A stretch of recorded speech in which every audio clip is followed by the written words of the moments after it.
Hello and welcome to AFU United WFC.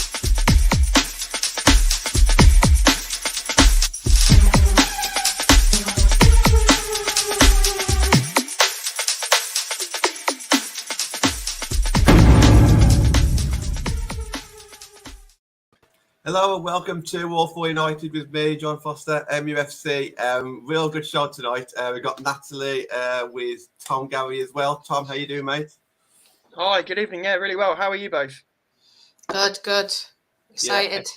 Yeah. Excited about this one. Me and Natalie have been trying to get Tom on together for quite a while. I know Tommy joined us. I think when it was at Coventry was the story with Coventry was going on, but me and Natalie missed that show. But that's the last time he came on the show. Yeah, no, it's nice to be asked. Really nice to speak to you both. Thank you for having me on. Looking forward to it. Awesome. And hello to everybody in the comments. We'll put your comments on screen. It's going to be a slightly shorter show tonight, but we're going to cram in as much as we can. I want to talk a little bit about exposure going into the FA Cup.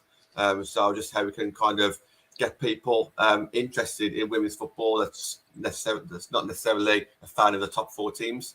So I want to kind of get into that a little bit. And Natalie, I know you've got a topic in mind as well. Mine's just about exposure generally, and I suppose getting more men's fans as well into football, because we want to see it as men's. You know, you want it to just be football, and you want everyone to support the club, you know, as a whole. Yeah, absolutely. Yeah. So, Tom, we just met up very briefly before the game kicked off, and first of all, you was at the Derby game, the FA Cup. What were your thoughts on the game, and what were your thoughts on the atmosphere and being an FA Cup Derby game? What were your thoughts? Yeah, it was a good atmosphere, and forgive the cliche, but it was that game of two halves that we hear that. It was the perfect example of that. I thought both sides were almost unrecognisable in the two halves. Like first half, I was very encouraged by Manchester United's performance. I thought they were excellent, and it could have been 3-0, to be honest.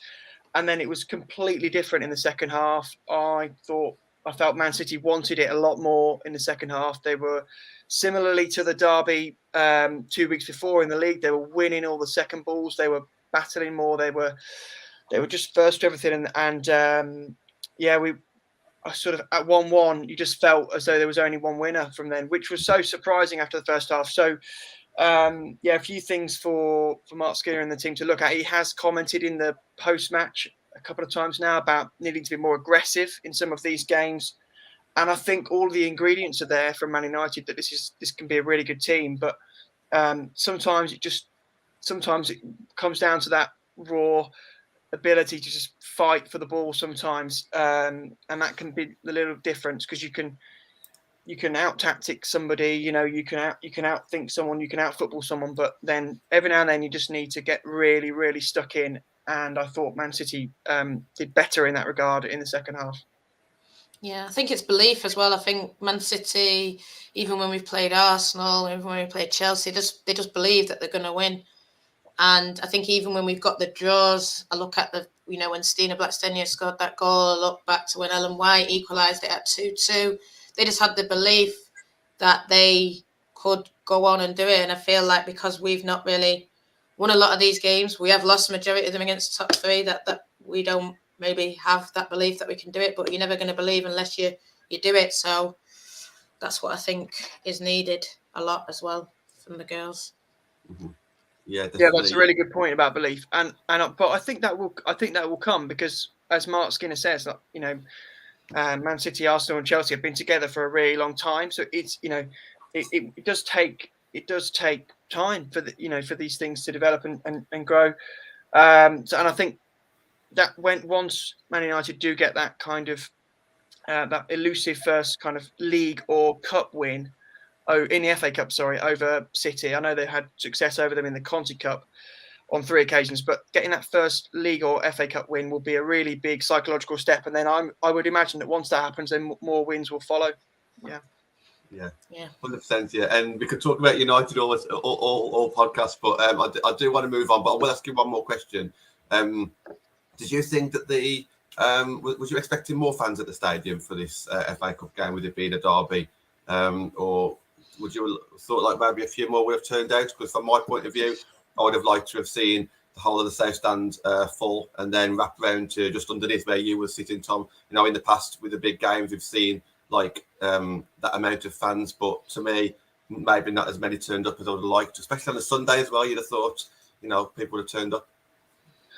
It was a slight shame, but it was still, you know, it was still a good number compared to what we have seen elsewhere in you know, in the competition. So I don't want to kind of be too critical, but yeah, I think it was a shame because the atmosphere for the league fixture at Leigh Sports Village between the two sides was absolutely fantastic, and it was also a good atmosphere in the away league fixture at the at the Academy Stadium. If I was to kind of try and understand why it was a bit lower than we thought, I wondered if for some people that there have been a few more derbies than normal, so maybe that excitement of the one-off derby game is going a little bit, because to meet in the League Cup and the FA Cup and twice in the league, I don't know what you guys think, but I just felt like that was a shame because you lose that massive buzz of, because I don't know about you guys, when you see the fixtures at the start of the season, for a lot of fans, that local derby is the one that you put in the diary, like, oh, I will not miss that. When you got 4 in a year, it kind of is not quite the same, is it? Is that no, fair? Yeah, it's the same. A lot of people have said that they're fed up. They don't want to play them anymore. We're glad it's over. We hope that next year they stop with this. I don't know what happens. I don't know how they draw the Conti draw, but you know, every Conti draw we've had, it's been City.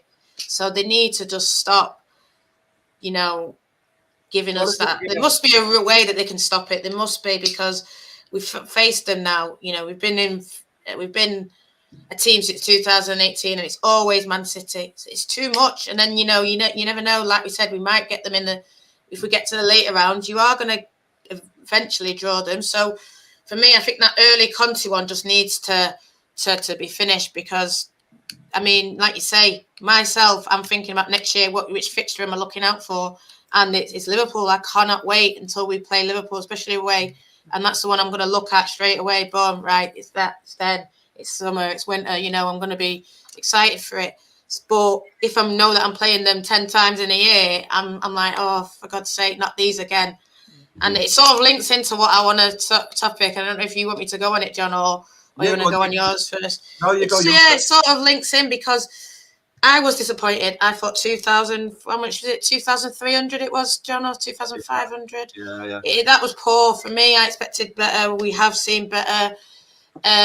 I'm not saying this is the reason, but I just think that every time we play City, there seems to be, I don't know whether it's a difference that we have with our fan base and their fan base, and I think it is a different style of support. I don't know what you think, Tom, whenever you go City, whenever you go Man United. I think we're two very different fan bases. I sort of assimilate us more with like Chelsea, and I don't know who's similar to City, maybe like Villa or something, but it's or Arsenal. They're very traditional, and this is how it should be, and this is how it was. And I feel like because we've come in, and you know, Alex Greenwood's there, and she gets booed a lot, and I just feel like they don't like it. There's a sort of, I don't know, anger towards Man United fans and Man City, as they should be. We're rivals. We shouldn't like each other. But I think it's more from the fact that we do it a bit different in the women's game. I just want to know, like, I suppose your take, Tom, on I suppose the way that Man United fans support, how it's different. Have you seen more of it change since Man United fans came into the WSL, and more chants and more rivalry? What do you think in that respect? I think with the Manchester United fans since coming into the WSL, it's probably been it's not exactly the same, but it's probably been the closest we've seen to that kind of what you would normally see in a men's game with an away end, that kind of atmosphere and that kind of vibe. That it's not exactly the same. I don't want to sort of say it's like what having a men's team crowd, but it's the most reminiscent I've seen in the league, and you know, I guess most of that is a really positive thing. You know, the more fans we have singing and chanting, the better. So, and I'm sure there are fans of some clubs who will not like that. They'll, you know, maybe that's just natural rivalry, isn't it? But for me, I suppose the more fans, the better. And what we have seen with Manchester United, undeniably, is that travelling support, which there is at other clubs as well. But that core of dedicated, diehard travelling support has been very impressive. I know, for example, just as example, the midweek Conti Cup quarter-final away at Arsenal. Sorry, my dog's just come in to say hello. The midweek Conti Cup quarter-final away at Arsenal, which is obviously a very long journey on a weeknight. That was quite impressive support, and then to be rewarded with that late goal from Alessia Rousseau, and to see the players celebrating in front of the fans, that was a sort of scene that, regardless of the team, whoever it is, that was the sort of thing that I think the women's game needs to see a lot more of. That's great for the product, great for the sport to see that. Sorry, Oh, don't worry, invite him in. Or invite her in. Hello. He's not a City fan, is he? Professional here in our house. Yeah, and I agree with you, Tom. I agree. I think it's great. I think when you see, crowds explode and that passion burst out in the way, like you said, that video, the way it was in front of, and Alessia jumped up and all the fans jump up together, and like a sea of wave, the red wave, as Mark says, and Mark says crashing against the thing, but it is like that. It is like that when we score, when we celebrate. I know Casey always said, if you listen to our crowd, it's the loudest. If you listen to a celebration, it's just, it's like a pop, it's like a bubble, it's like a burst, it's like an explosion. And for me, I agree with you. I think it is, it is good for the game. And we said the thing, didn't we, John? 90% of people are for it, are positive, are great. I want that, when we interact and go and watch other teams. I'm a big fan of Carla Ward. She's like, why are you not singing louder, to me? And that's what I think most want. But there is, like you say, I think because it's new and it's something different, there is a light resistance. And I just wish it wasn't. That's what I think. I get it if you don't like people, because, like you said, rivalry and all that kind of stuff, it's growing in the game, isn't it? Because if you're going against each other for titles, if you're going against each other for Champions League, you're not going to be cheering them, but I just do wish that we'd just see a bit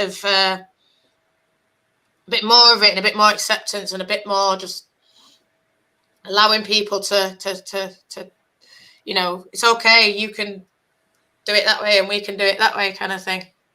I think what I would say is, and I've been writing about this for the Telegraph, I'm not sure when it's going out, but is the sport. I really want to see the sport embrace away ends a lot more, as we're seeing more teams like yourself sending that travelling support by a coach or however. I think it's going to be a really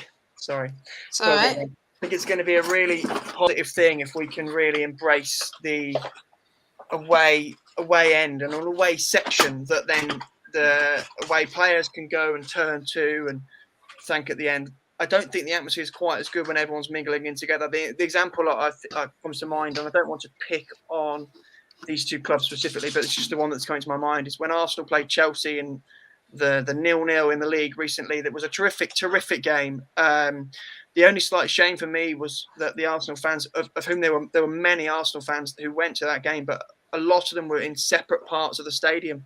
So, and I would actually say it works against Arsenal there, because rather than having an end of the pitch where they're maybe drawn towards late on in the game to get that late goal, you've kind of not got the same build-up of atmosphere and intensity behind one of the goals. So, yeah, that for me is a shame. I hope that changes. And I think,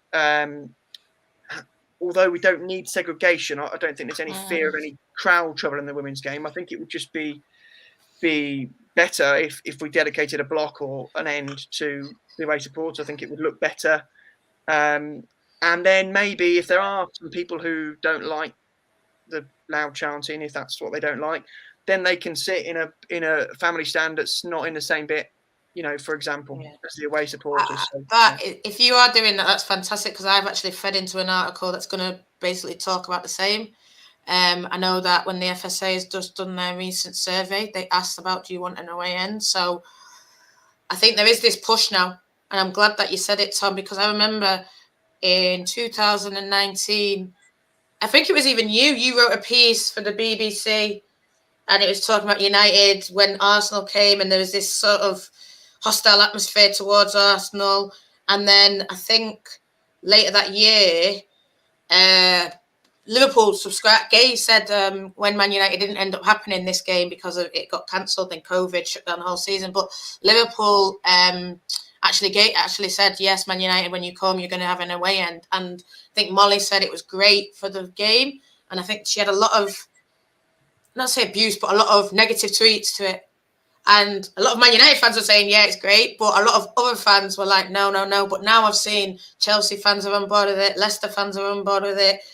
Obviously, we've always been on board with it. Like you say, Arsenal, I think a lot of their fans did want an away end, because I think even we got the away end in the Conti Cup semi-final. So it was like, why couldn't we have that?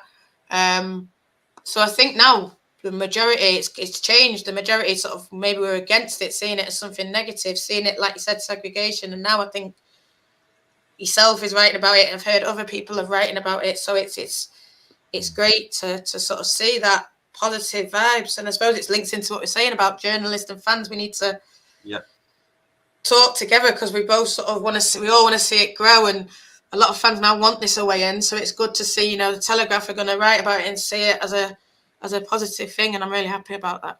Well, Connor's comment on screen is something that we spoke about in person, Tom, just the other day, where I said that when we was at Leicester, it was all over the place, and the noise is just diluted. So having a group of people together, it's only going to help. And what I would say as well is, even though clubs aren't necessarily in favour of us publicly, they are copying very much what United fans have been doing for the last 3 years. And that could be something simple like making a few flags, or it could be booing players, could be starting some songs and chants. That's absolutely fine. We encourage that. It's always going to happen at some point. Yes, I agree with what's being said. There's a small percentage that don't agree with what we do, and that's probably just out of fear for selfish reasons. They probably want to get something out of. They're probably happy and content with what they've got at the moment, for a number of reasons. Whereas what we're doing now is we're trying to grow the game. We're pushing the game, pushing the boundaries, and some people might be a bit unsettled about that as well. So, look, I think some clubs probably don't like what some United fans do, but on the flip side, a lot of them are following suit now. Yeah, and somebody's asked in the comments, why don't the clubs do away ends? It seems to be a different answer at different clubs. In some cases where it's a larger ground and maybe the attendance is quite a small percentage of the ground, they are only opening one side up to save money essentially on the stewarding costs and how many turnstiles they open and how many toilets they have to clean and how many catering facilities they have to provide.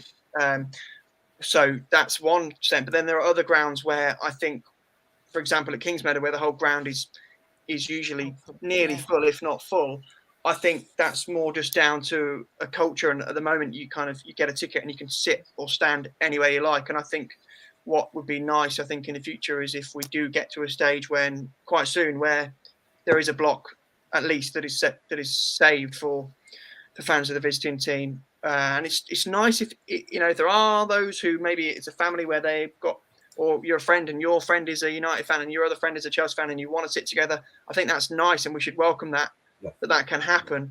But giving the away fans the option to have their own area is also really important. Yeah. Nat, you mentioned about fans and journalists working together, and that just kind of brings me on to my topic a little bit. So for me, just to grow the game, people need to know what's going on. We need to create stories. I keep on saying this the past month or so, create stories within the game so people are actually interested in it. And for me, I know I said this to you just the other day, Tom, but if you wrote an article on an FA Cup game, Ipswich against Southampton, at this point in time, no one's going to read it because it's tier 3, and less people are going to be interested. If I suddenly do a YouTube show based purely on those two teams, the amount of views are going to be less than half what I would usually get. However, on the flip side to that, unless if you start talking about these games and these teams, then it's never going to grow.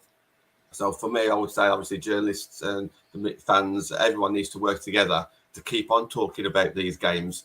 And I just want to paint a little picture here now. So FA Cup just gone, 8 games. Man United, fortunate we was at the headline game. It was a derby game, brilliant. We were the headline, but there was hardly any other game out of the other 7 that was really being spoken about. Now, if I was running women's football in England, I would look at it as a bit like a boxing pay-per-view. You got your main event, you got the derby game. That's the pinnacle. That's what you lead up to, and then the other 7 matches could potentially be like an undercard. Okay, it's not going to sell as many tickets, but you can still sell stories to it.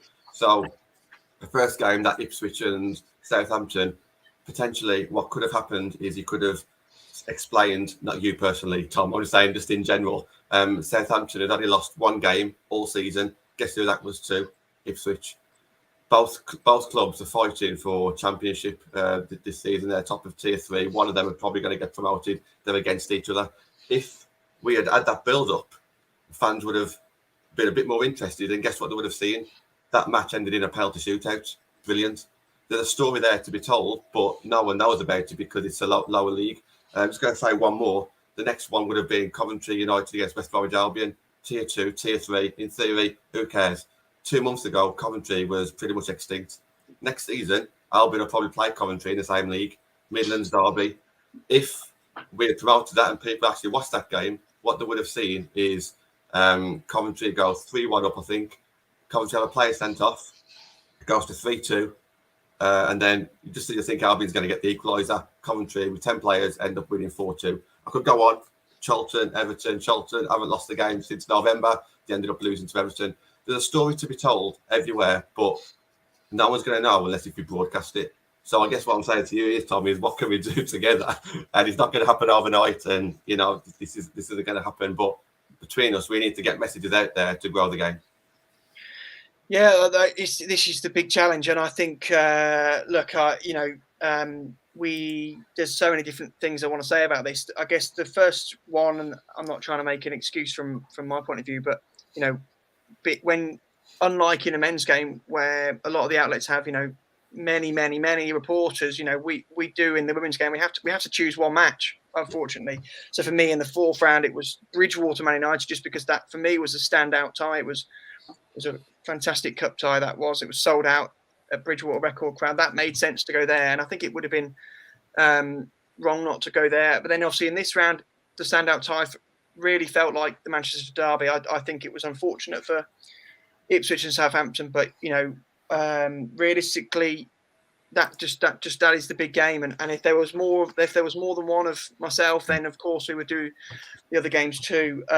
Hey, look, you're right. Those stories are really important. And I actually spoke with Marianne Spacey before the game on Wednesday or Thursday of last week, and had a really good chat about that. One of the challenges that you have is it's not always possible to get space in the newspaper for all of these stories that you want to tell, and it's also not possible always to have the time to tell all of them as well, because women's football reporters, I'm not talking about me here, but all of us across the media landscape who are lucky enough to cover the women's game, you're still fighting for space on a regular basis, because it's, as much as we would like it to not be the case, we're still in essentially covering a minority sport. You're up against big stories about Russia. You're up against big stories about the Winter Olympics or Winter Paralympics, as it's about to be now. You're up against the Six Nations. You're up against all the men's football and all these other. We've got a Women's Cricket World Cup about to start, for example, and it is a battle. Women's football in general has a battle on its hands for exposure. It's really increasing in recent years, to a brilliant extent. It's really increasing, but it's still a battle. And for the businesses that cover it, like in my case the Telegraph, or like the Guardian, or like the Athletic, or whoever it is, it's still a business decision they've got to look at. And you're looking at this, which teams have got the most fans, and therefore the biggest audience on your articles. And it's a chicken and egg kind of thing, isn't it? Yeah, really. So no, but you're right. There are those stories. I mean, I've tried a lot in my career to write about the lower leagues, and last year particularly, trying to highlight some of the problems around the COVID cancellations. I mean, one of my most enjoyable days I had last year was going to Liverpool Feds in the early rounds of the Women's FA Cup. That was brilliant. But it's just not always, on a Sunday, for example, they're going to send someone like myself to a WSL game rather than a championship game. And, as nice it would be to go and cover Coventry United at a game, or to go down to watch, Charlton or Lewis. If Chelsea are playing against Arsenal, it's just a no-brainer. Yeah, it's just people are reading about the WSL, but we will, in the long run, we'll get there, because I guess how I can try and phrase this in a positive way, and I really mean this, is if you compare things now to like 5 years ago, the growth in coverage has been absolutely huge. So all I would say is just imagine 5 years down the line, if you continue that growth, it's going to be a really exciting place for coverage. One of the, forgive me, I'm giving a really long answer here, but there are about 3 things that I think probably need to change. And one of the ones that I would really like to see change is more local media coverage. And that's not to say there aren't people doing local media coverage. I mean, for example, at Coventry, there are people who've done some wonderful coverage in the local press to cover their story. I know that there's lots of good local coverage of certain teams here and there, but as a general rule, there are teams in women's football where there isn't local coverage from the local newspaper or from the local radio. Yeah. Whereas in the men's football league, every men's football league team has local radio coverage and local newspaper coverage, which means the presses are always attended by local press. Whereas it's not uncommon, even in the WSL, if Birmingham City have a press conference with Darren Carter, and if for example, there have been weeks when myself or Emma Sanders or others haven't been able to make that, they've had to cancel it sometimes because there isn't the guaranteed attendee from the local press that you would get with the League Two men's side. You would definitely get someone going. So I'm not trying to criticise local press, because I'm lucky to be working for a national, but that's something that hopefully will change in the future, is more local people covering their local team. I want to just take this because it's going to go out of my head. So I thought, Tom, as you were speaking, what can we do and all these kind of things. And it started off by thinking about, John's talking about West Brom and all these teams. And, I get it. I get why the Guardian, the Times, the Telegraph, whoever, Rich, I get why everyone went to Manchester Derby. I get it. And I'll never begrudge that, because, and the people who do need to think about it. Who's going to read more? They're going to read the Derby more. And then this is where I then turn around and say to the people watching, to the people who watch later, you need to read the stories about the championship, the this, the that, the other.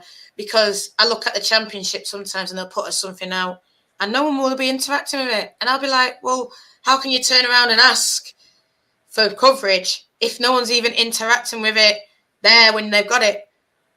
So for me, I think that's on the fans. I think fans I get fans complaining, because the more you speak, the more you'll get. So I get it. But then when it comes out, whether it's the littlest, cheesiest thing, you need to push it. You need to promote it. You need to celebrate it. You need to retweet it. You need to like it. You need to share it. You need to put it in your groups. You need to, these kind of things, because you won't get it again, So I do get that. And the second one you said about local media coverage, and our local media is the Manchester Evening News. And I don't know if you've ever seen them at maybe a couple of times. I don't know, Tom, you've probably been to more, well, you have been to more Man United press conferences than me. But there has been a couple of times where I've heard like Granada News have been on it, or this has been on it. But it's when something big's happening, they're on it. Or, I don't think the Manchester Evening News turn up regularly. And then I've heard someone told me, well, they don't get very good views, clicks.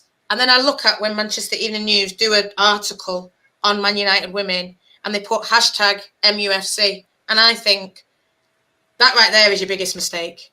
If you want Man United women, because I think Man United women fans are probably one of the biggest fan bases, globally, where you're going to get away. You should not be putting MUFC. You need to put hashtag MU women. And I'll tell you that straight, because if you put MUFC, it's going to get lost in everything. It's going to get lost in Ralph Rangnick. You're going to get lost in whatever. And no one will see it. Put hashtag MU women, hashtag Barclays Super League, hashtag women's football.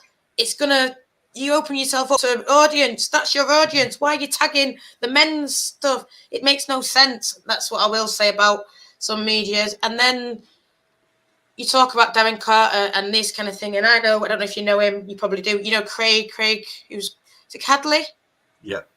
I'm sure if you said to Craig, here's a press, go and turn up, and asked you questions, I'm sure Craig would have about 10 questions. And no offense to you, Tom, but he might have better questions than you wouldn't even think. Not in a disrespectful way. But a lot of the times I would message Emma or message this or go and ask this. This is a question what fans want to know. This is this. This is what I'm seeing you talking about. What do you want to know? I get journalists, I'm going to see Skinner. What does, and I'm thinking, clubs need to be open up. If they're worried about cancellation, I get it. It's a bit of chicken and the egg again with the whole, well, he's not, but that's someone there who's running a YouTube, who probably writes, I think, in a bit of Midland coverage sometimes. Go and support him. Go and support someone like that who's been there from the start, who's trying to make a media career, and who will turn up to you every press conference. That's all I've got to say on those 3 points. Yeah, and before I forget as well, in terms of local coverage, Radio Manchester's Manchester United women coverage and Man City women coverage has really, really increased and improved. It's been brilliant this season. So it's not always about the written side of things, but that radio coverage, and I should say that isn't there across all the local radio stations across the WSL. The one, and I guess an example, and this is where the fans are really engaging, is if you look at Tim Stillman covering Arsenal women every single game, really, really forensic coverage, excellent tactical analysis. He knows the club inside out. He's on every presser. Other clubs don't have that yet, and I think if every team had someone dedicated in the way that Tim is able to be, brilliant. But that's driven by big audience, and that's, he's built up a really good big audience, and lots of people, because it's good quality content, people are going to it. So that this stuff is all part of the growth in the next few years. But and just to go back to one thing that John asked at the very start of this topic, I think, was what do we need to do? The one thing I would really like to see happen more is I would like to see big stars from the men's game promoting and sharing the women's game. We do see it every now and then, but if clubs were really serious about trying to grow their women's teams and build more support, it wouldn't take much to ask some of the men's players, for example. Many of them have got millions of followers on social media to just do a quick post. We do see it every now and then, but often it's kind of something that they'll maybe do a clip of and they'll put it on the club's account. What about on their own account? What about reaching new people, spreading the word, and just as a small example, I know he's retired, but Wrighty yesterday sharing the Coventry United statement sends it to a huge audience because he's a big figure. And if more people from the men's game were willing to do that and share information about games, tickets, stories, that would just help it grow exponentially, honestly, because the reach of some of the men's Premier League footballers is absolutely enormous. And the biggest challenge we've got in the women's game is people knowing when things are happening, where it's happening, who it is, why should I be excited, how can I get there? And all of us covering it, we all want it to grow. I don't know anyone covering the women's game who doesn't passionately want it to grow. So yeah, it will keep growing. It already has grown. I mean, you go back, I don't want to, you go back, maybe let's just say go back 10, 15 years.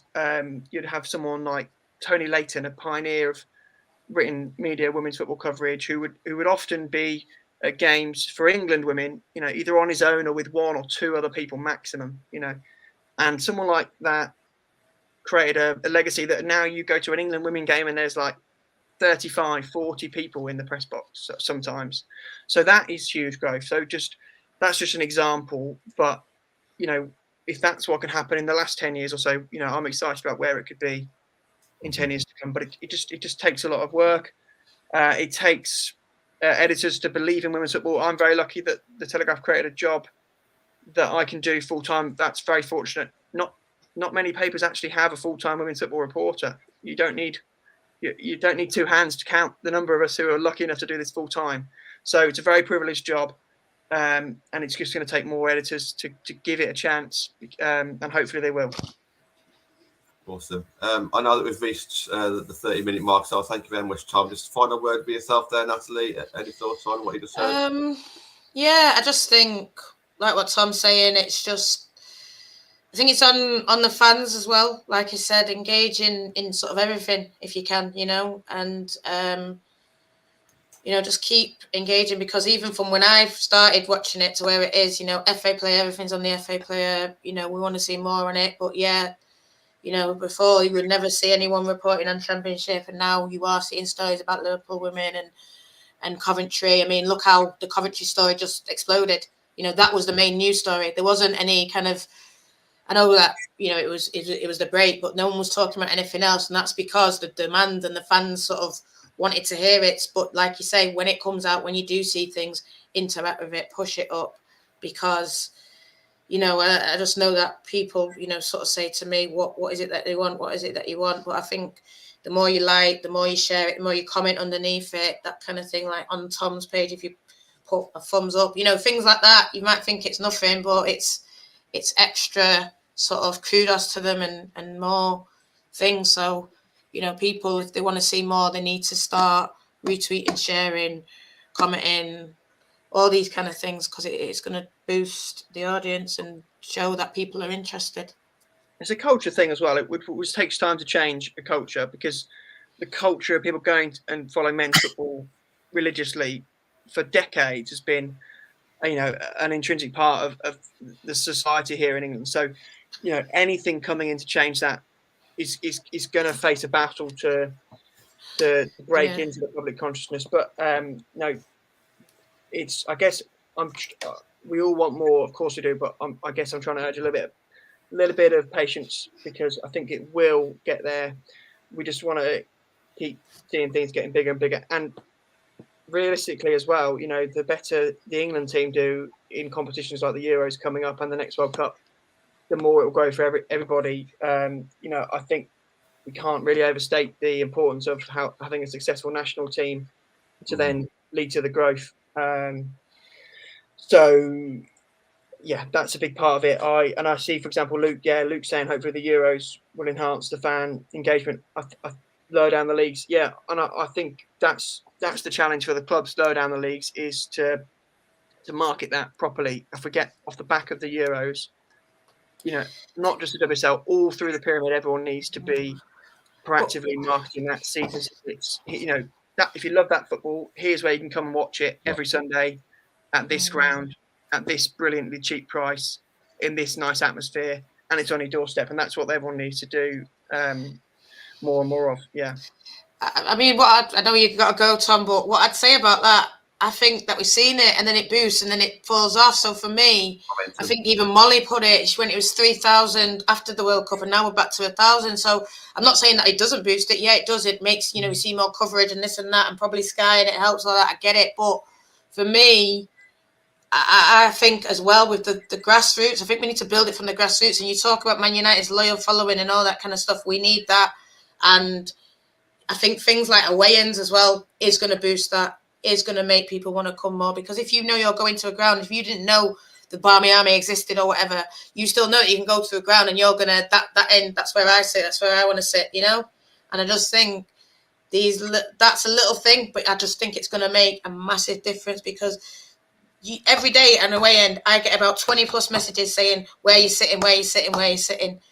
And I think about, what about the people who don't know to message me or don't know to message the Barmy Army? They're going to miss out. So I just think something so simple, like just even a tick box away end, I just think that will just change the game. That's the biggest thing, single most important thing. And like you say, recognise away support. You can't, because that is culture, that is football culture, away support. So yeah. And another thought, just one more thought I had, just lastly, if in terms of small things that might help grow the game. We talk about the FA Cup on this chat. I personally would try, if at all possible, to bring the big teams in earlier in the competition, because you increase the likelihood of having those ties where teams from the lower leagues get a chance to play against teams from the top. And I know there's a mismatch in terms of the funding and the quality, and we might see some very one-sided scorelines. But what those days do, like Bridgewater playing against Manchester United, which was a terrific game actually, but the interest for Bridgewater was absolutely skyrocketed by that tie.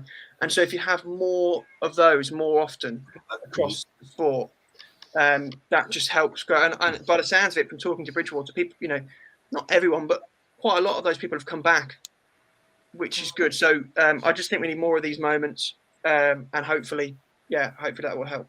Yeah, definitely.